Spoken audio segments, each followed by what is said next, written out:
पूरे मैथमेटिक्स में ज्योमेट्री अभी चालू नहीं हुआ है, समझा ना। इसका हम बेस बतलाए हैं। अगर ज्योमेट्री को समझना चाहते हो तो ये 1 महीना में समाप्त होता है, 1 घंटा डेली पढ़ाया जाए तो। वैसे पहले से कंसेप्ट है ज्योमेट्री का, तब तो ये 5 दिन काफ़ी है। लेकिन यहाँ तो तुम लोगों को बच्चा को नहीं दूध पिलाया जाता है, बुढ़ापा तक इसको पालन पोषण किया जाता है। तो मैथमेटिक्स में ये हाल सबका रहता है। तो ज्योमेट्री को इसी दुर्गा पूजा में समाप्त कर देना है। रात में रहेगा 6 घंटे का रूटीन। तैयार रहो।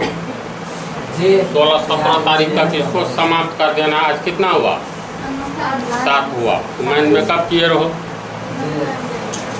बहुत हल्का हो जाएगा। इसमें जो सबसे भारी समझा जाता है। चलो अगला प्रॉब्लम देखो। पाठ 16 प्रश्नावली 3.2 अनुपातों A1 A2 B1 B2 C1 C2 की तुलना कर ज्ञात कीजिए कि निम्न समीकरण युग्म द्वारा निरूपित रेखाएं एक बिंदु पर प्रतिच्छेद करती हैं कि समानांतर है अथवा समपाती है। A1 A2 B1 B2 C1 C2 यह है क्या? बोलो। चर का अनुपात। ये गुणांक है। जैसे कोई समीकरण लिखते हैं 3x + 2y = 13 है न जी। फिर लिखे 2x - 3y = मान लो 6 लिख दे। तो x और y का मान निकालना है। दो ठो समीकरण है। तो इसमें A1 कौन है? ये है x का गुणांक A1 कहलाता है। B1 y का गुणांक। ये इधर आएगा तो -13, तो ये हो जाएगा C1। दूसरे समीकरण में A2 हो जाएगा x का गुणांक, y का गुणांक हो जाएगा -3, y का गुणांक कौन चीज? B2। याद है नहीं ये सब? ये +6 पहले आएगा तो -6, ये हो जाएगा C2। तो गुणांकों में जो संबंध होता है, इस संबंध के आधार पर, ये क्वेश्चन बहुत इम्पोर्टेंट है, यही पूछता है बराबर, समझा। गुणांकों के आधार पर जो तू लोग संबंध पढ़े हो, याद है ना। इस संबंध के आधार पर पता लगाना है जो इस समीकरण से जो प्राप्त होगा, या जो समीकरण दिया है ग्राफ प्राप्त होगा, क्या ये ग्राफ एक बिंदु पर प्रतिच्छेद करती हैं? अगर एक बिंदु पर प्रतिच्छेद करेगी तो वह संगत समीकरण युग्म होगा। क्या समानांतर है? अगर दोनों समीकरण से प्राप्त ग्राफ समानांतर होगा तो वह असंगत समीकरण युग्म होगा, है ना। अथवा समपाती है। अगर समपाती रेखा प्राप्त हुआ तो आश्रित समीकरण युग्म होगा। तो इसमें पहले यही संबंध ज्ञात करना है।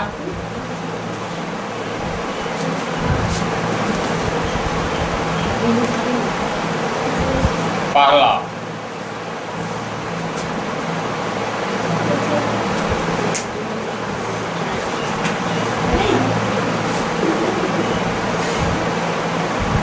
समीकरण 1, दूसरा है 7x + 6y - 9 = 0। समीकरण 2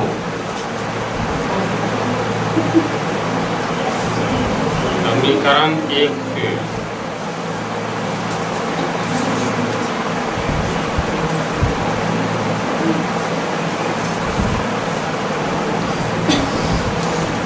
द्विघात, ये दोसर वाला रैखिक समीकरण के व्यापक रूप से इसको हम लोग लिखेंगे A1x + B1y + C1 = 0। x का गुणांक A1 है, x का गुणांक 5 है, तो A1 = 5 हुआ। तो यहाँ A1 = 5। y का गुणांक +B1 है, y का गुणांक -4 है। y के जगह पर y है, B1 के जगह पर चिन्ह सहित न बोलोगे। कितना है? B1 बराबर -4, C1 बराबर +8, 8 लिखेंगे तो +8, समझा इसको बोलो।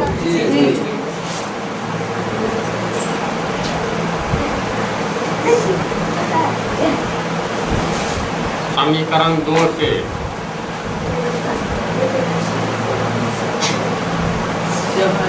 समीकरण 2 में है 7x + 6y - 9 बराबर 0, a2x + b2y + c2 बराबर 0। x का गुणांक a2, x का गुणांक 7, तो a2 का मान 7 हो गया, a2 बराबर 7 है। y का गुणांक b2, y का गुणांक 6, दोनों में प्लस है, b2 बराबर +6 हुआ, b2 बराबर -9। तो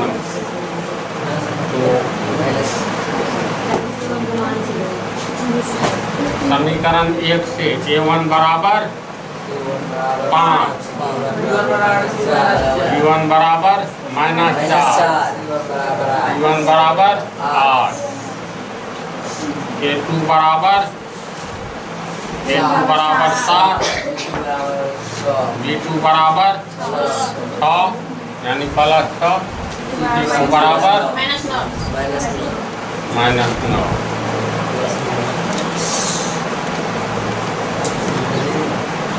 अब संबंध याद करो, a1 a2 पहले ज्ञात करो, तब b1 b2, इसके बाद c1 c2। a1 a2 कितना है, a1 5, a2 कितना है 7, 5/7, b1 कितना है -4, b2 6, c1 हो गया 8 -9। तो यहाँ पर देखो तो 5/7 और -4/6 बराबर है, नहीं है, यानी ये बराबर नहीं है। फिर ये बराबर है, नहीं है। अगर 2 से गुणा करेंगे तो यहाँ माइनस है, नहीं है, तो ये भी बराबर नहीं है। तो ये शर्त याद करो, तो ये जब बराबर नहीं हो तो कौन सा समीकरण होता है, संगत समीकरण युग्म, पता है ना। अर्थात यह संगत समीकरण युग्म है जिसका ग्राफ कैसा होता है, तो एक दूसरे को प्रतिच्छेद करता है, और जिस बिंदु पर प्रतिच्छेद करेगा उस बिंदु का x नियामक समीकरण में x का मान होगा और y नियामक समीकरण में y का मान होगा। समझा इसको।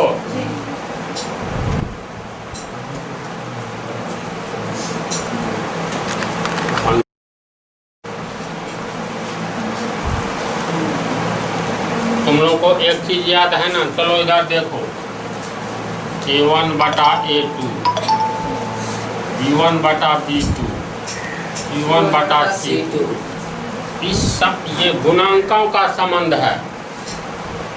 अगर हम लोग कोई समीकरण लिखते हैं, देखो तो x + y, इसका 4 मान लो, इसका 3 मान लो, तो 4 और 3 7, x - y, 4 में से 3 गया 1, इसमें तो हल निकल रहा है, x का मान 4 होगा ना, y कट गया, 7 1 8, y का मान 3।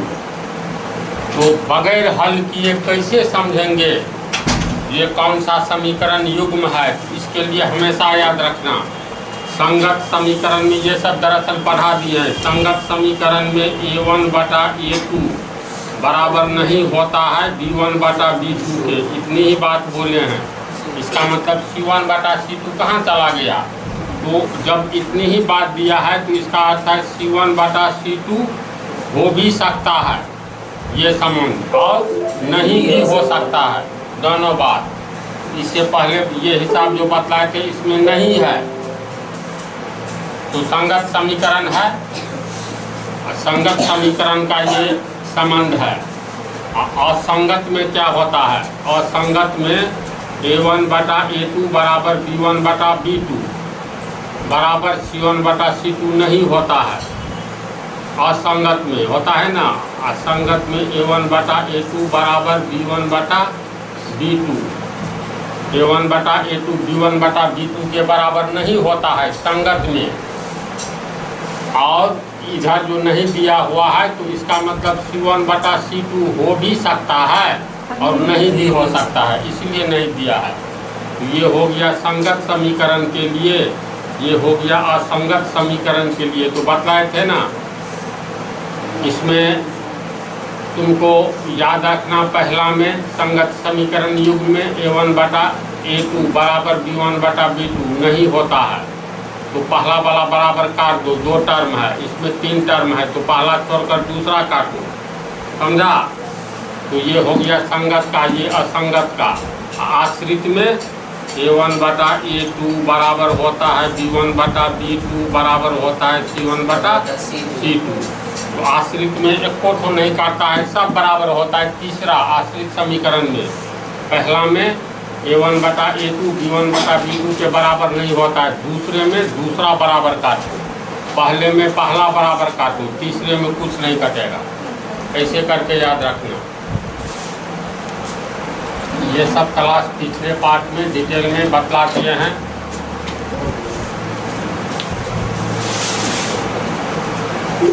चलो दूसरा देखो अब।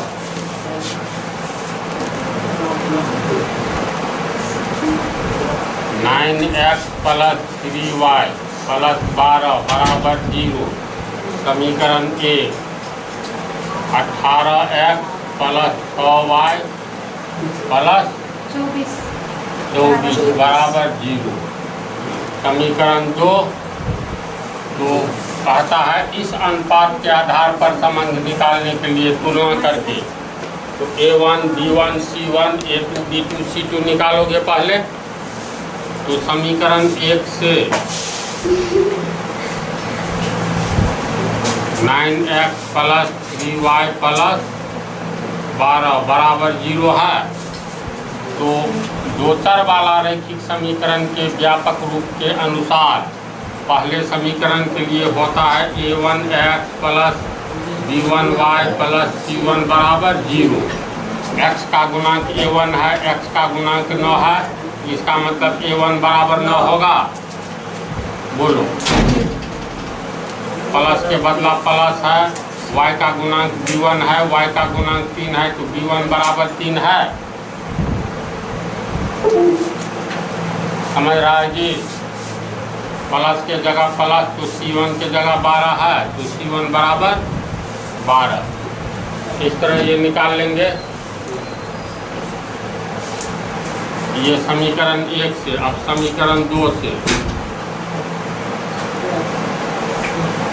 समीकरण 2 में है 18x प्लस 6y प्लस 24 बराबर 0। समीकरण 2 के लिए व्यापक रूप होता है A2x plus B2y plus C2 बराबर 0। x के पहले A2 है गुणांक, x के पहले 18 है, इसका मतलब A2 बराबर 18 होगा। बोलो, प्लस के जगह प्लस है, y के जगह y है, y का गुणांक B2 है, y का गुणांक 6 है, इसका मतलब B2 बराबर 6 है। बोलो तो, ऐसे ही ना बतलाए हैं। B2 बराबर 6, प्लस के जगह प्लस, C2 के जगह 24, इसका मतलब C2 बराबर 24 है ना। यहाँ A2 बराबर 18, B2 बराबर 6,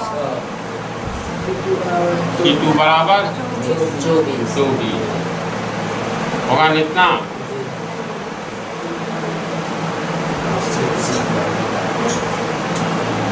तो समीकरण 1 में A1 B1 C1 का मान निकल गया।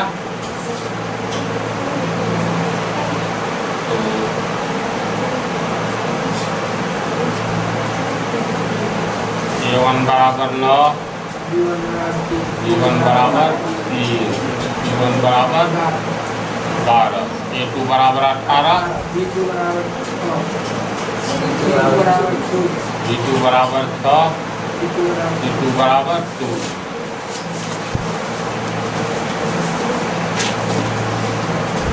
अब पहले A1 A2 का मान निकालो। A1 हुआ 9, A2 हो गया 18 बराबर 1/2 होगा। B1 B2 का मान निकालेंगे, B1/B2। B1 का मान हो गया 3, B2 का मान हो गया 6 बराबर 1/2 हुआ।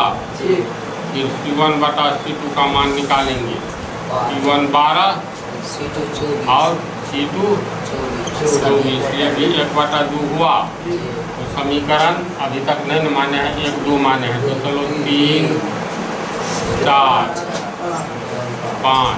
समीकरण 3 4 5 से 1/2 बराबर A1/A2, 1/2 बराबर B1/B2, 1/2 बराबर C1/C2। इसलिए समीकरण 3 4 5 से A1/A2 बराबर B1/B2 बराबर C1/C2 होगा।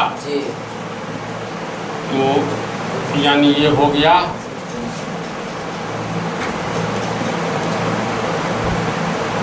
A1/A2 बराबर B1/B2 बराबर C1/C2। कितना निकला? तो ये संबंध किस समीकरण युग्म के लिए सत्य है? आश्रित समीकरण युग्म के लिए सत्य है।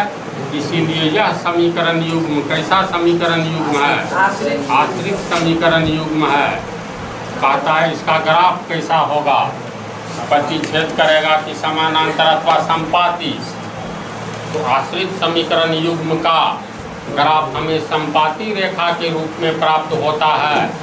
जिस समीकरण युग्म का ग्राफ हमें संपाती रेखा के रूप में प्राप्त होगा, उस समीकरण युग्म में वेरिएबल के अनंत मान निकलेंगे, समीकरण के अनंत हल निकलेंगे। इसमें समीकरण x और y के अनंत हल निकलेंगे। समझ रहे हो ना चौकीदार? ये सब पढ़ाया हुआ है, तो ये निकाल करके तुरंत हिसाब बन सकता है। तो ये भी दूसरा बन जाएगा, ये भी तीसरा बन जाएगा। हाँ, चलो अगला हिसाब लिखो।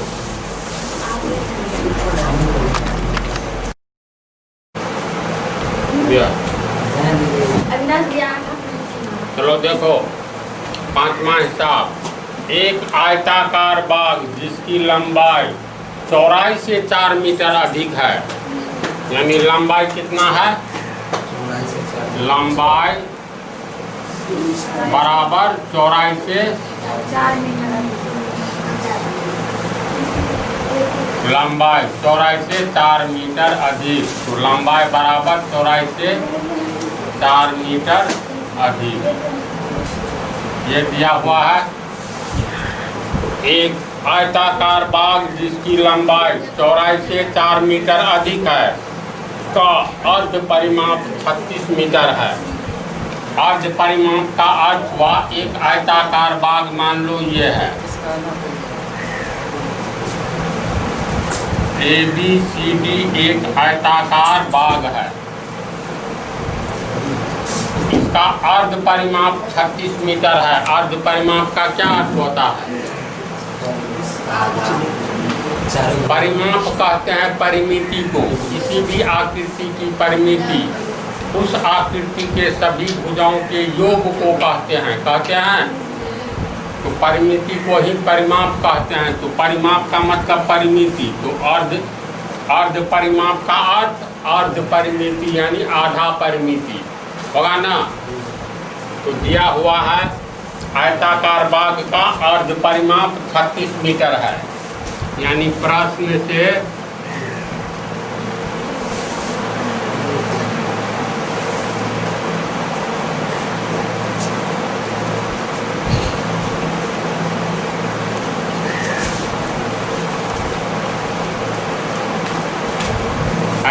आयताकार वर्ग का अर्ध परिमाप सभी भुजाओं का योग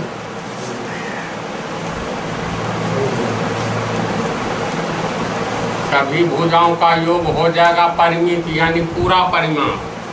तो अर्ध परिमाप आधा परिमाप का मतलब दूसरे भाग देंगे होगा। तो अर्ध परिमाप कितना दिया हुआ है? 36 मीटर। यानी अर्ध परिमाप हो गया 36 मीटर बराबर सभी भुजाओं का योग बटा 2। तो सभी भुजा कितना है? लंबाई चौड़ाई से 4 मीटर अधिक है। अगर चौड़ाई मान लो x मीटर है तो लंबाई बराबर कितना होगा? x plus 4। ये मान लो लंबाई है, ये हो गया x प्लस 4, ये चौड़ाई है तो चौड़ाई हो गया x होगा। चौड़ाई x है और लंबाई चौड़ाई से 4 मीटर अधिक है, यानी ये 12 है तो लंबाई 12 जोड़ 4 16 होगा ना। ये 10 मीटर है तो लंबाई 4 मीटर अधिक है तो 10 जोड़ 4 होगा। इसे आयताकार बाग का अर्ध परिमाप सभी भुजाओं का योग।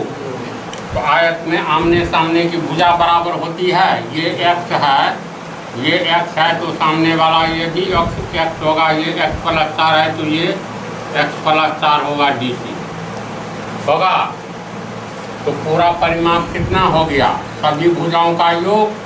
तो सभी भुजाओं का योग यानी x प्लस 4 ये भुजा जोड़ x, ये भुजा हो गया प्लस x प्लस 4, ये भुजा हो गया x, इसमें 2 से भाग दो तो ये हो गया 36 मीटर बराबर x x x x 4 को x और x प्लस 4 4 8 बटा 2 कॉमन ले लो।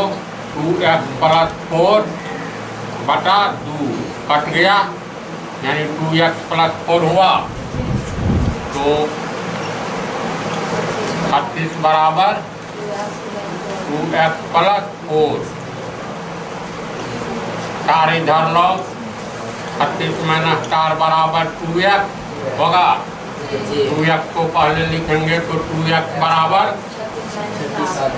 32, 32 में 4 दिया 32, इसलिए x बराबर 32 बटा 2 बराबर 16, यानी चौड़ाई हो गया 16 मीटर, लंबाई हो गया 16 4 20 मीटर होगा ना।